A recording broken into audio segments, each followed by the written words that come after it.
کہ ہم نے اپنے پالیسیز اس انداز میں بتانا چاہیے جہاں ہم ترقی اور گروتھ کا کانسیپٹ فوکس کرے پسماندہ علاقوں میں.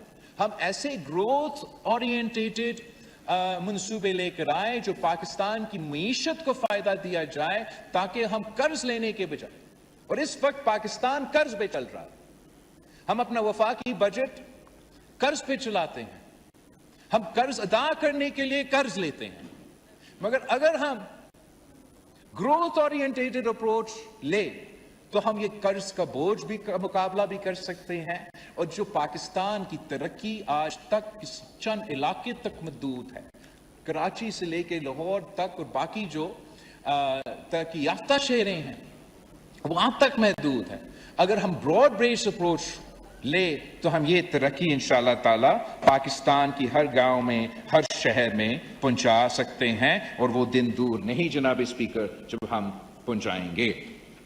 18ویں ترمیم اور NFC 7 کے تحت آپ نے صوبے کو زیادہ ذمہ داریاں دی ہیں اور وعدہ کیا کہ ان ذمہ داری کو اٹھانے کے لیے مزید وسائل بھی دیا جائے گا. اور جہاں تک 18ویں ترمیم اور NFC ایوارڈ تاریخی کامیابیاں تھیں اور آئینی کامیابیاں ہیں، ساتھ ساتھ یہ بھی حقیقت ہے کہ 18ویں ترمیم کے باوجود، NFC ایوارڈ 7 کے باوجود آج تک کسی صوبہ کو اپنا شیئر نہیں دیا گیا ہے. آئین آپ کو یہ تحفظ دیا جاتا ہے، مگر ہر دور میں ایک ایسا مشکل سامنے آیا ہے، اور اس مشکل کا مقابلہ کرنے کے لیے صوبائی حکومتوں نے بار بار قربانی دیا ہے اور آج بھی دے رہا ہے. بے نظیر انکم سپورٹ پروگرام ایک قومی سلامتی کا پروگرام بھی ہے. پاکستان دہشت گردی کا مقابلہ کر رہا ہے، انسرجنسی کا مقابلہ کر رہا ہے، مذہبی انتہا پسندی سے لے کے علیحدگی پرستی سے تنظیموں کا مقابلہ کر رہا ہے، جو ہم جانتے ہیں کہ فورن بیکڈ ہے. ہم جانتے ہیں کہ عالمی دنیا کی طاقت، عالمی دنیا کے پیسے ان تنظیمیں، ان دہشت گردوں کے پیچھے ہیں. اور جناب اسپیکر، یہ دنیا بھر میں ہر فوج کو یہ پتا ہے کہ آپ کسی بھی انسرجنسی کا مقابلہ ہتھیاروں کے ساتھ اکیلا نہیں کر سکتے.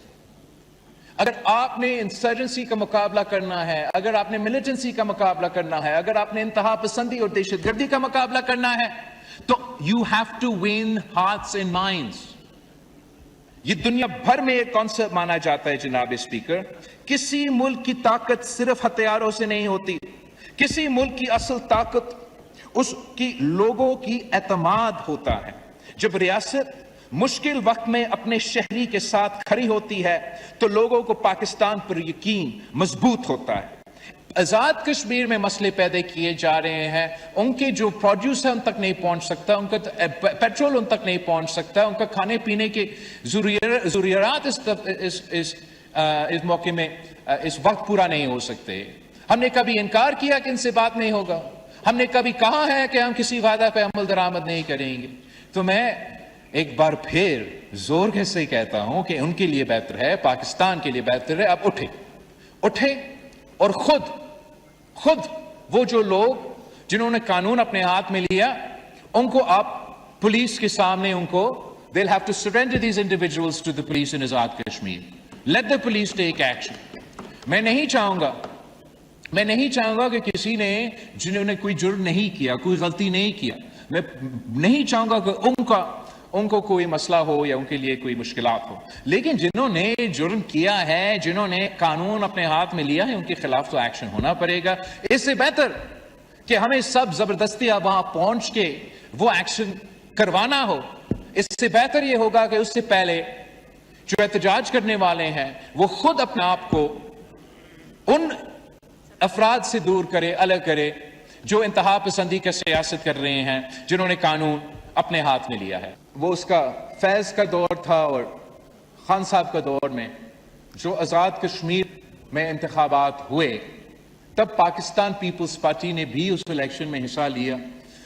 ہم نے اس الیکشن کیمپین میں محنت کی اور ہم نے جہاں تک آزاد کشمیر کی بات ہے پاکستان پیپلز پارٹی نے اچھا پرفارمنس کیا، اور اگر آزاد کشمیر میں ہی الیکشنز ہوتے اور آزاد کشمیر تک ہی محدود رکھتے تو پاکستان پیپلز پارٹی اتنا مشکلات کا سامنا نہیں کرنا پڑتا اپنا حکومت بنانے، مگر یہی مہاجرین کی سیٹس کا تعداد اتنا زیادہ تھا کہ خان صاحب نے پھر پنجاب کے اور پختونخوا کے سیٹس ملا کے ادھر کے سیٹس ملا کے حکومت بنا دی۔